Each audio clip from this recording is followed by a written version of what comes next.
good afternoon. This is Jay Waters. I'm with the Voices of Freedom Project and the Americans in Wartime Museum.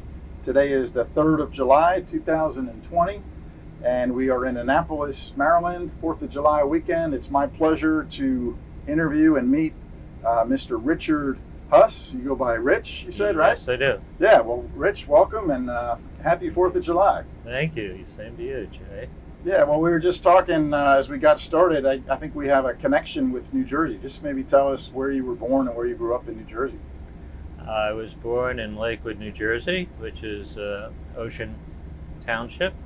And when I was 5 years old, I moved to Asbury Park, which is on the beach, right on the Atlantic coast. It used to be a nice resort city, and it's coming back again. When I was 10, I moved to a little town called Interlaken, which is right near Asbury Park, and that's where I grew up until I left high school and went to college. The Jersey Shore, exactly. Jersey Shore.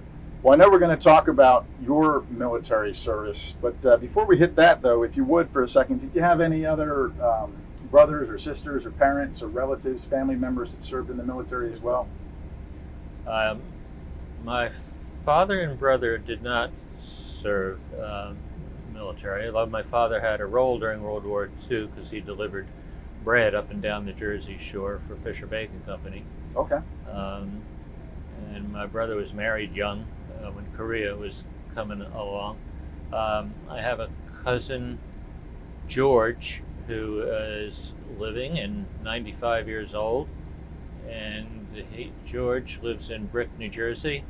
Served in the U.S. Navy during World War II in the Pacific, and in fact his oil tanker was sank by a Japanese kamikaze torpedo, and 300 of his shipmates were lost in that.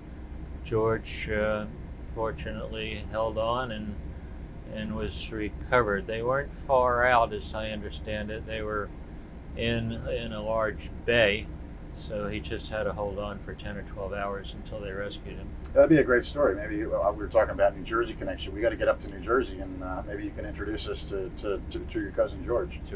And then I understand that you have a sister that has served in the military as well. Well, I have a first of all, my wife. Okay. My wife served almost 6 years in the military. Started with the Army nursing program. She went through college at the University of Maryland. I believe it was the second 2 years where she was enlisted, and she graduated nursing school and got a commission in the Army. And we'll get her interview too then. Okay. But, she served in Korea, and then my sister-in-law. My sister-in-law is a veteran. Okay. She was one of the ones you were talking about before. And him. Okay. Well, an extensive family military history there. Let me just ask you a kind of as a lead-in question too. Think back to September 11th, 2001, and the attack on the Pentagon and on New York City, the terrorist attack on 9/11. Where were you that day? And if you could just talk us through what happened to you that day. Actually, on that day, even though I am from Rockville, Maryland, actually on that day I was in New Jersey because I was living and working up there because my mother had a stroke, and I went to take care of her for almost 2 years, and I did have a job there. So I was at my mother's house in New Jersey when my mother's caretaker came and got me and said, "You better come watch the TV here and see what's going on." Unfortunately, the way things worked out, I did have to go to work that day, but hurried home afterwards to find out all that was going on with not only New York, but then the Pentagon, and then in Pennsylvania. So it was a real surprise. What and whereabouts in New Jersey was your mom at the time? She was in Interlaken, Okay. which is a little town right near Asbury Park. Yep. She lived there for 45 years. Yeah, but so far enough away from New York to be directly affected, but that whole New Jersey, New York area was significantly The affected. whole area, Red Bank lost 60 or 70 of their town folk. Commuters, yeah. Okay. Well, what made you, Rich? What made you decide to join the military? When I entered Rutgers in 1963, I had the chance to join Army ROTC. I was pre-med, but I thought that it would be a good experience since none of my immediate family had Army experience. And I enjoyed my first 2 years so much, including playing in the Army ROTC band. We performed at the World's Fair in 1964, doing a nice routine over at the World's Fair, and my parents joined us up there. And I enjoyed the first 2 years so much, and I liked the instructors so much that it wasn't too hard a decision to go into advanced ROTC. And then, upon graduation, did you become a lieutenant in the Army, or how did that work? Upon graduation, the day I graduated, we had a nice commissioning ceremony in the morning, and I was commissioned as a second lieutenant in the Medical Service Corps, and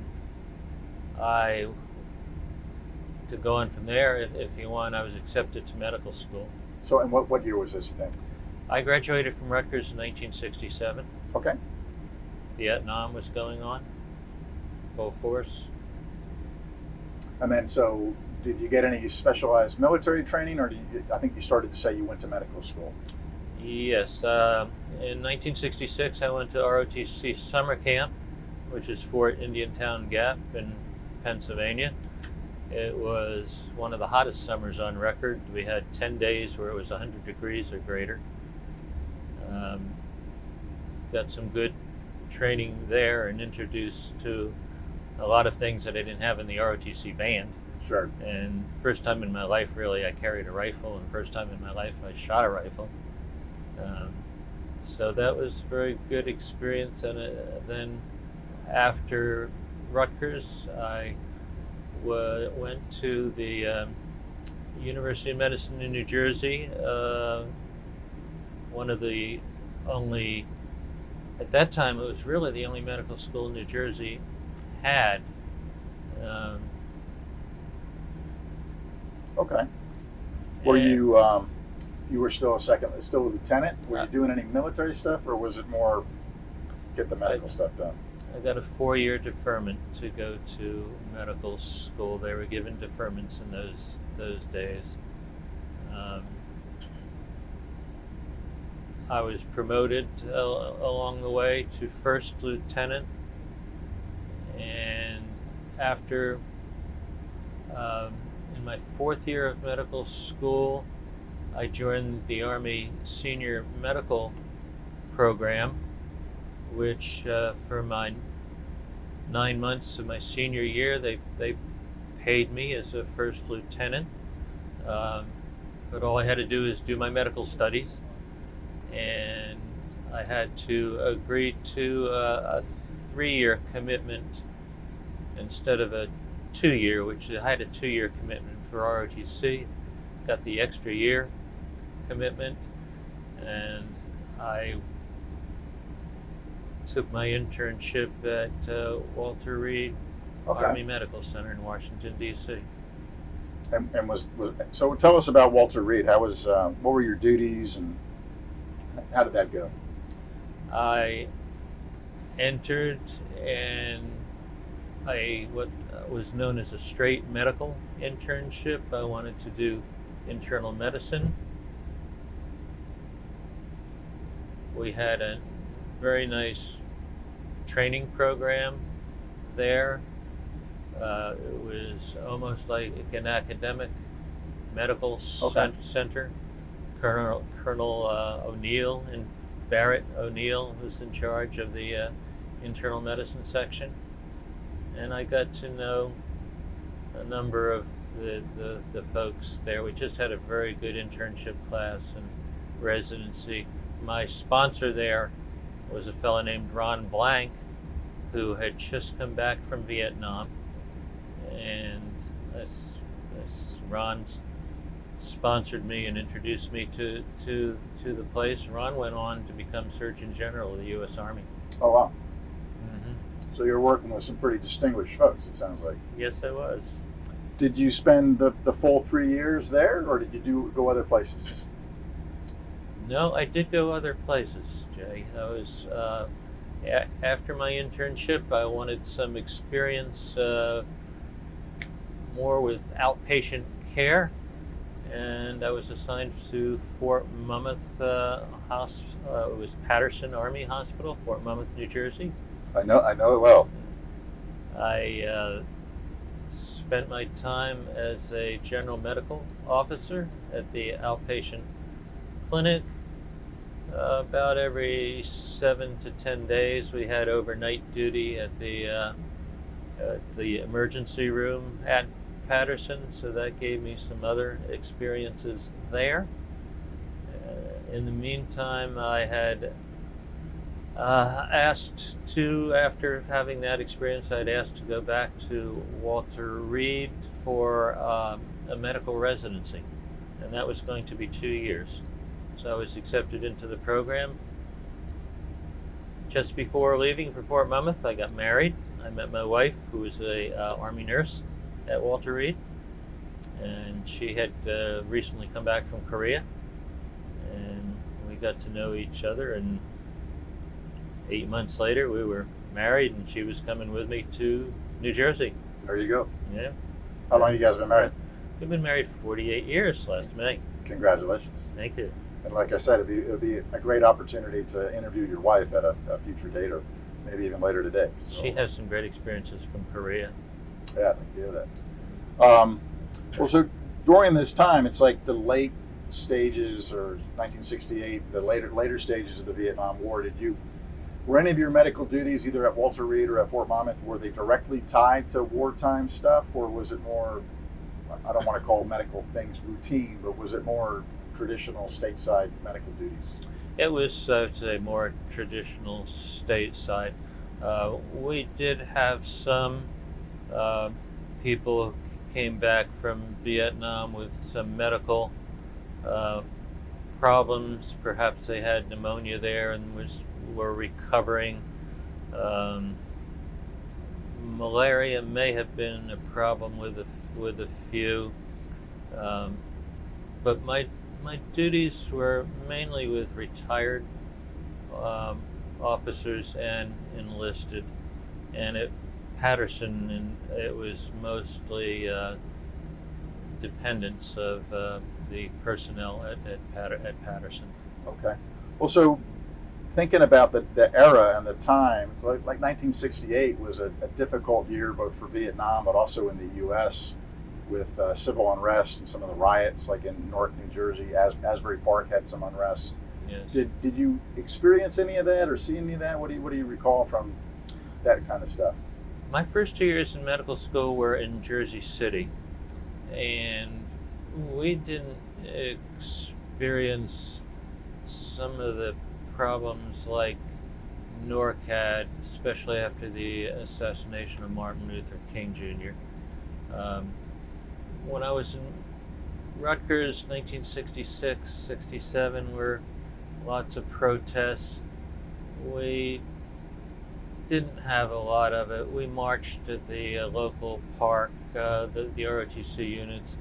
There was a few people that would banter and shout and wave, but we never had anything. And the riots in Newark after MLK's, I wasn't there at the time. Okay. And Fort Monmouth was pretty stable in 68, I would think. Fort Monmouth, I was in Fort Monmouth actually not until 72. Okay. In Fort Monmouth. Things, Vietnam is winding down. Well, so By the time I went back to Walter Reed in middle of 73, Vietnam really was winding down. So now you're back at Walter Reed. You're married, right? I am. Yeah.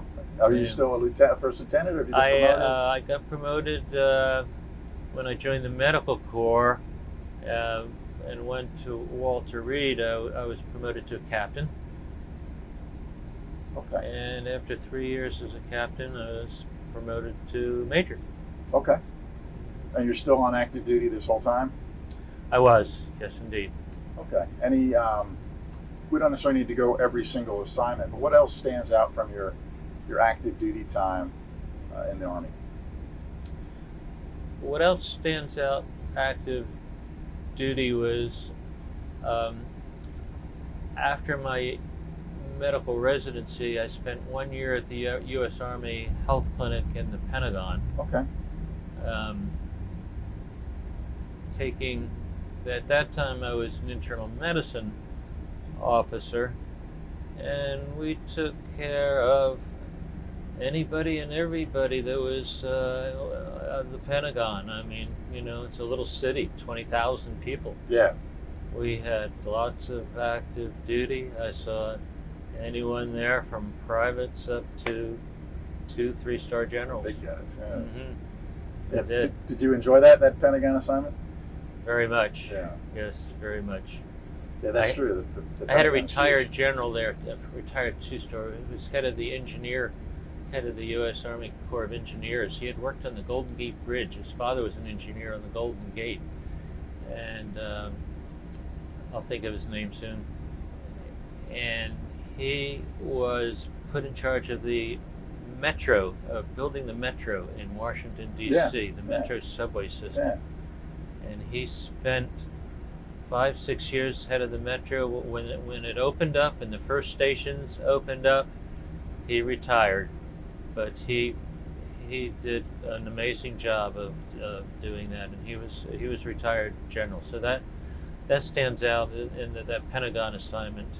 Then I went back to Walter Reed for 2 years of subspecialty training in allergy and clinical immunology at Walter Reed. And there also I was in touch with a lot of people. As you can imagine, Washington, D.C. has many active duty and retired people in the area. Yes. So we saw a large number of people there. But then after my assignment at Walter Reed, I was assigned for 1 year at Brooke Army Medical Center in Fort Sam Houston, Texas. Okay. And went there as chief of the allergy clinic at Brooke Army Medical Center. There was just 2 allergists there. Okay. And a nice small staff. I had a sergeant that helped me out. Nick Hollis, I still remember Nick. Fort Sam Houston, yes. Fort Sam. San Antonio, beautiful place. Yes, I did. And then I left the active service. Okay. What year was it that you left the active? I left the active service in 1980. Okay. So that was 20 plus years, it sounds like, right? I was actually closer to 10 years. I entered in 1970. Okay. I was at Brooke Army from 1978 to actually July of 1979, which is when I left. So I had about 9 years of active duty at that time, and then I went into the reserve. I joined the Army Reserve. And what stands out to you about the Army Reserve? I used to spend time at Walter Reed in the allergy clinic doing part of my reserve training there. My wife Karen and I started a small medical and allergy practice in Bethesda, Maryland, and we started in February of 1980 and kept that going until 1992. And when I was in the reserve, 1/2 day and sometimes 1 day a week, I went to Walter Reed and spent time in the allergy clinic. Every summer we had 10 days to 14 days of active duty. Sometimes I spend it at Fort Monmouth, New Jersey, and other times they send me right to Walter Reed and spend the time there. I never had any overseas assignments. I served during Vietnam, but not in Vietnam. And I saw also on your notes here, you served during Desert Storm. Where were you during Desert Storm, and what were you doing? I was activated during Desert Storm 1990, and we were sent for 4 weeks of training at Brooke Army Medical Center at Fort Sam, and then I was assigned back to Walter Reed, to the allergy clinic at Walter Reed. We were known as backups. We backed up people who left and went to Iraq. Was it a program? Does this mean anything to you? The Profis fillers? Does that mean anything to you? I have heard of Profis. But that sounds like a program. I remember a program like that. But yeah, so yes. So you okay? Yes. Essentially, we were backup. One or two of my allergy colleagues actually did get assigned to Saudi Arabia, and were active there. I spent about five to 6 months on active duty, and then went back into the reserve, and left the reserve. It was 1992, so 22 years of military service, 10 of active duty, 12 reserve. So you get a retirement from that, right? I did. Well, so did you do a retirement ceremony, or how did that work for you? Jay, I did not do a retirement ceremony. I was fortunate enough at Walter Reed, with the service that I did there during Desert Storm and Shield and backing up, that I did receive an Army Commendation Medal, which I am very happy about. Sure. But I did. I forget what the other thing you said was. The other question About was, retirement. Well, retirement ceremony. No, I did not have a retirement ceremony other than leaving the Walter Reed Allergy Clinic and the Commendation Medal and a little ceremony. Okay, so what stands out? Anything else stand out about that ceremony? I mean, that was like your last military connection that gave you the award, and just that I met some wonderful people there who I still am in contact with. The chief of the clinic, the assistant chief, people who did reserve training. Deborah Burks, who is now with Anthony Fauci in the coronavirus task force. Deborah came onto active duty shortly before I left the reserve, so I got to meet. I know her.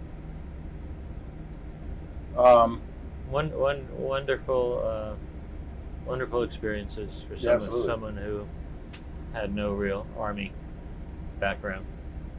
Well, is there any other incidents, something like really funny or unusual or even scary that happened to you during your military time? Or? Scary? No, I can't say that there was episodes like that. I was fortunate. Something that's in the pleasant surprise was that I met my wife as she was at the nephrology unit at Walter Reed in 1971, and so that was wonderful. Well, we don't have children. We have lots of nieces and nephews, so I have great nieces and great nephews galore, and so we enjoy spending time with them. Well, and if I do get to interview Karen, I'll ask her the same question. So the very first day you met her, was it love at first sight, or did you think like, hey, what is this person doing in my clinic, or she doesn't know what she's doing, or she's great? Or... It was interesting, Jay, because my wife is an identical twin, and they served on active duty together. Her twin spent 28 years in the Army. But I met Patricia, her twin, first before Karen, and we were friendly, but not overly. Then my third month at Walter Reed, when they transferred me and told me, "Hey, you're going to the nephrology clinic," I met Karen there, but it wasn't until we were having a medical rounds one morning, and a fellow, nice doctor from the Armed Forces Institute of Pathology, came over and he said, I have 2 tickets to the Maryland Wake Forest football game this Saturday, and I can't use them. Is there anybody else that could use them? And I said, yes, by all means. I took those 2 tickets, and when Karen came on in the afternoon, yes, what would you like? I said, would you be interested in going to a football game on Saturday, University of Maryland? She said, well, I graduated from the University of Maryland. That was my alma mater. And believe it, in 4 years, I never saw a football game. So yeah, I would like to go. So your first day was a game? The first day was a game, and the rest is history. History. 46 years later. Wow. Well, the most pleasurable. Yeah, that's awesome. And I got to ask, so I'm a Wake Forest grad, and your wife Karen's a Maryland grad, and you went to the game. Who won the game? Do you remember? Yes, Wake Forest won. All right, good. It was before some of Maryland's glory days. They did not have the best team, but Wake Forest. we got through it. Wake Forest handled Maryland that day. Well, Rich, one of the things we normally ask is about how the wartime experience affected the rest of your civilian career. In a lot of ways, it sounds like your military career and civilian career complemented each other and were extensions. But do you think there were any lessons specifically that you picked up from the military side that you carried into your civilian practice or just the rest of your life? I think my overall experiences between having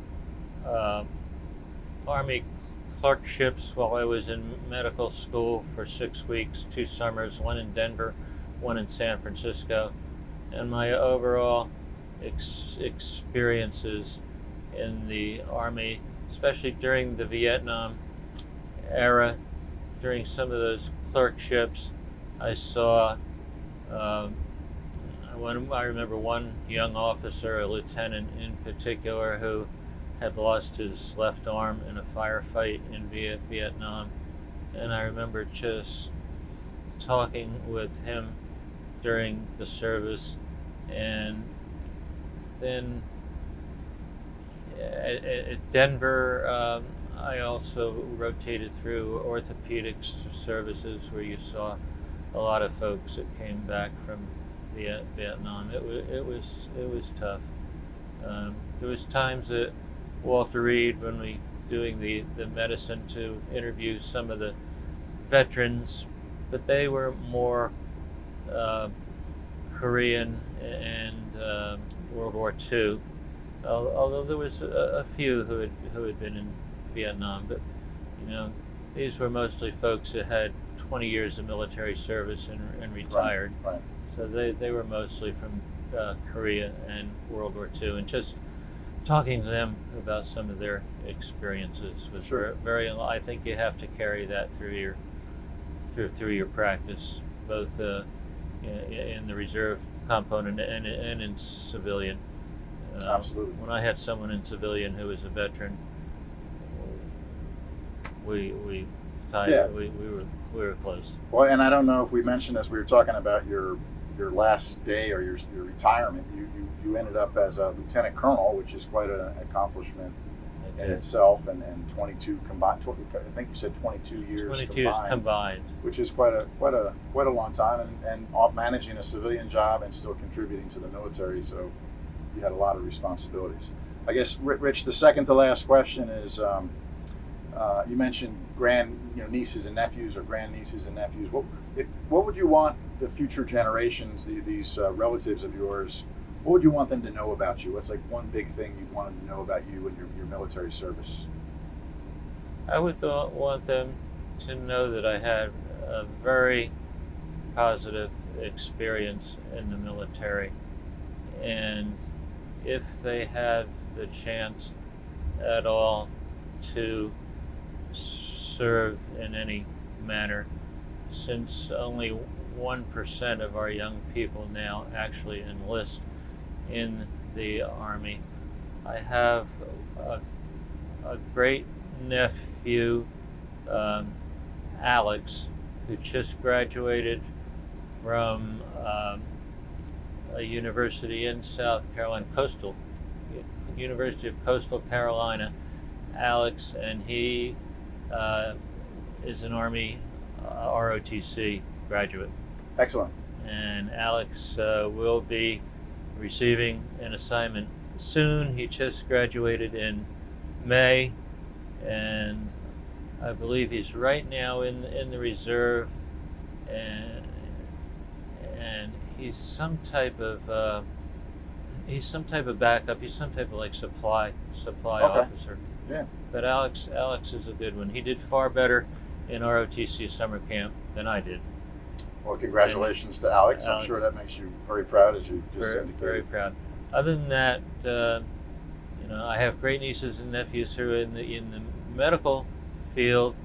I have great nieces, 3 who have been at the forefront of the coronavirus epidemic, either as one as a doctor, 3 as nurses, and I'm very pleased with them.